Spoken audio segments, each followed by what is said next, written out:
Hey guys, if you've ever wondered how to create that underwater snare effect, wonder no more because I'm going to show you. So we're going to take a snare that sounds like this and turn it into something like this.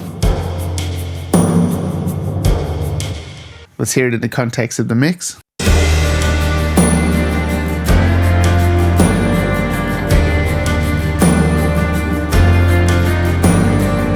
Okay, so it's kind of ridiculous that we're taking a sound like this snare drum and turning it into something like this. So it's very sound design what we're about to do. So theoretically, you can take any snare sound and create this effect. We're basically just after that transient punch, really. Now let's run through the processing to achieve this. So the first plugin on here is Trigger 2, where I'm just triggering that snare hit, and I ended up on this gritty snare, which is actually a snare from my One Shots pack. Now, in the context of this mix, this snare does not really sound very good. I chose it because it's got a bit of character. It's got that like gritty, distorted sound to it. And I thought once I add my effects to this, this is actually gonna help make the sound even bigger and fuller. So the next thing we've grabbed is just a stock standard EQ. Now have a look at this massive EQ curve here. So we're really changing the tone of this sound. What I'm trying to do here is roll out a whole bunch of that top end and a bunch of the low end and bring the mids out a bit more. Let's have a listen to what this sounds like. So we're kind of dulling the sound down, focusing on our mids. So we've got a 12 dB drop at 123 Hertz with a low shelf. And then we've got a high shelf at 5K that's dropped 16.5 dB. And I played with the slope of this, so it's a really gradual taper off. So we're actually affecting way up into our mids here, around 1.5K. And you can see we're cutting into a little bit of the fundamental frequency here too. We don't really want heaps of this low end build up. We want to get those mids coming through. Okay, and then our next plugin, our reverb. So this is where we're really going to start working the magic here. So you can do this with pretty much any reverb. If you're using Logic, maybe try like Chroma Reverb. There's a lot of good sounds in that. Just something where you can play with the length and the tone of the reverb. Now I've gone with Softtube's True Stereo Algorithmic Reverb, the TSAR 1R. So all we've done here is pushed our reverb time up to about 3 seconds, and I've kept it on the neutral mode because I didn't want the reverb to be too bright, but the dark mode wasn't really cutting it in the mix. We've got our dry to wet signal at 55%.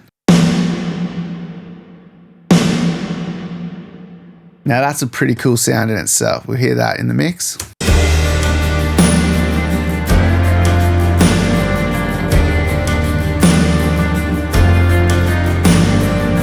Massive snare sound. But I'm not looking for a big, massive snare sound. Not quite yet. We do that later in the song.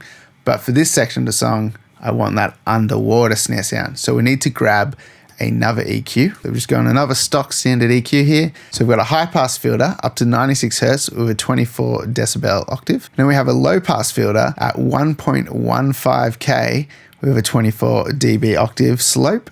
And then we're boosting even more mids, 2.7 dBs at 927 Hertz. And you think that's a horrible frequency to boost. Around 900 Hertz is usually not a great frequency to boost, but to get this effect to really come through the way we want, we need these mids. And then we have a low shelf cut at 194 Hertz, taking away about 5 dB. This is basically here to pull in that fundamental frequency a bit more and so that the reverb doesn't get too muddy in the mix. Let's have a listen to what this sounds like.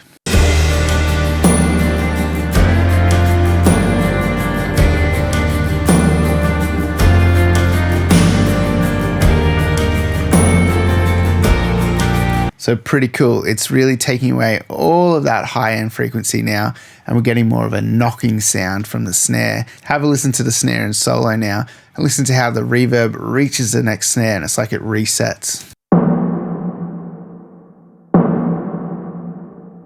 So when you're setting your decay time with the reverb, depending on the speed of the song and the gap between your snare, play around with that and try and get it so it reaches the next snare. But that's basically it. That is how you achieve the underwater snare effect.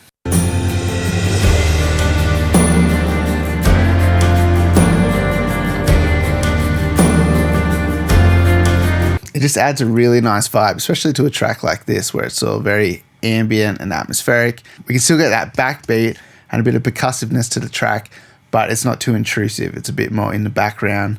underwater, a bit haunting sounding. Now you can use this effect in all kinds of music, and if you wanted to kind of use it in a way where you're ramping up and building anticipation, you could do something like this where you automate the low pass filter. You might start it a little bit lower with a bit more of a resonant peak and start to work your way up to build a bit of anticipation.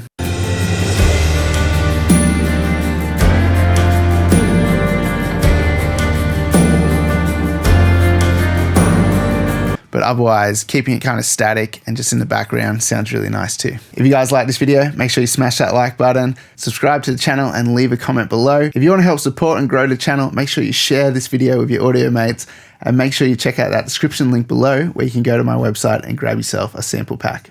Make sure you stick around, tap that link above and check out the next video where I'm going to show you how to set the perfect mix bus compression.